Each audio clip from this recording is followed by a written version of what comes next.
Hi everyone, thanks for being with me. One of the issues that I think we as Australians have to wrestle with is how do we view United States politics? Are we interested in it? Doesn't matter. A lot of people will ask me on our comment section, or will make statements, I should say, Tony, they call me other names apart from that, but nevertheless, why are you so interested in the United States? Well, because it matters. And because it's kind of fun having to go at the United States for being what was one of the greatest nations on earth, I guess, but no longer is the case. And I find that amusing, to say the least. But it does make me wonder about how the world is changing, and particularly how geopolitically the world is going to be massaged into something completely different than the way it was.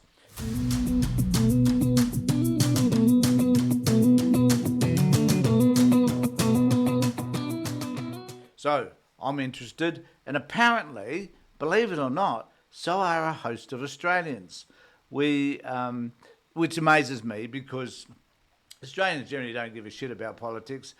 We don't worry about politics until that very day when we walk into a polling booth and cast our vote. That's the day. That's the moment that actually matters to us. But up until that point, we don't care. We don't consider. We've got too many other issues in our daily lives to worry about what's happening, not only just in our own country, but in other countries around the world. So, nevertheless, a survey was done amongst 1,000 people in relation to how they felt about Trump. The statistics were quite surprising to me, and I think were surprising to the writer of this particular article as well, because 49% of the population actually approved of what was happening in the US. So in this particular article, in a survey conducted last month of 1,000 Australians by Talbot Mills Research, 49% of those questioned disapproved of the job Trump was doing as US president. Interestingly, the biggest group was 34% who said they strongly disapproved of the job he was doing. By contrast, only 16% strongly approved of the job he was doing, and 25% said they somewhat approved. Put together, though, it is higher than you'd expect, which is true. That means that 41% of Australians think Trump is doing a good job.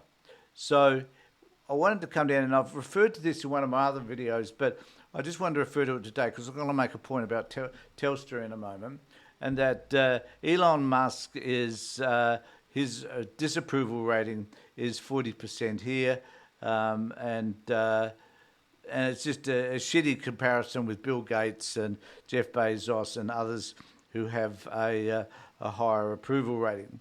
So he's down the gurgler by -30, as it turns out. So many Australians do not look upon Elon Musk in a favourable light. Now, this has actually meant that it has manifested itself in relation to car sales in Australia. Now, this was brought to my attention by an American podcaster, actually, who was talking about these figures. And I thought, okay, let's have a look. Let's see whether or not, because I don't believe everything I hear, believe it or not, neither should you. Let's do some research, which I did. Makes me sound like a conspiracy theorist, doesn't it? Let's go and do that research to find out whether or not, Hillary Clinton is actually taking those kids out of that Pizza Hut. Anyway. So I went and had a look. And it so happens that there's this article which is the 7th of March from this car magazine. And it says, we report on Telstra sales dropping in China, in Europe and in the US recently. But now we have data out of Australia, and it shows Tesla crashing very much in this particular country. Reported Telstra sales dropped 72% in Australia last month. In the US and Europe, one of the most common explanations for the sales hit is that people don't want to support Elon Musk after all of his far-right political engagements and the crap that he carries on with. Nazi-looking hand motions and disruption of the US government and so on have all meant that people have kind of turned against Musk, which is fair enough. But it's interesting how that has now translated into sales. So there was a further article, though, in The Guardian, which also talks about that. So Australian Tesla owners, troubled by the increasing extreme right-wing politics of the company's co-founder Elon Musk, are offloading their electric vehicles of using bumper stickers to distance themselves from Trump-aligned billionaire. Now, I just have to make this one comment around all of this, and that is that last year my wife and I bought a brand new car. Now, we had a choice, I guess, between going completely electric or going hybrid. We in the end chose hybrid because we're doing a bit of travelling and around Australia, looking for stations that we could recharge the car. Might have been an issue. But anyway, that aside, we could have chosen a Tesla. And at that particular point, I didn't, because that was last year. I didn't have any real thoughts about Musk, I guess, as is the case with most of us. But since then, I have a lot. And I've come to realise that the man's an evil bastard. But if I had bought a Tesla, which was an option back then, I would be regretting that sale, big time. I would be hating myself for having given any money whatsoever to that douchebag Elon Musk. It would have been an embarrassment, in fact, to own. And every time I see a Tesla, I think, you fool. What have you done here, you strange, weird individual? But Australians, for some reason, have decided, well, perhaps, Tesla's not the good buy after all. Fresh vehicle sales data for February, which covered the weeks after Musk's apparent fascist salute as a Trump inauguration rally, showed a steep decline in Tesla's purchase. Sales were down about 72%, as I said, compared to the same month in 2024. Sales of Tesla Model 3, the company's entry-level model, which had been the second best-selling EV in Australia in 2024, were down 81%. So people in Australia are now saying, we've had enough. And this fascinates me because, as I said earlier, Australians aren't really engaged in politics, to be quite frank. We don't give a shit.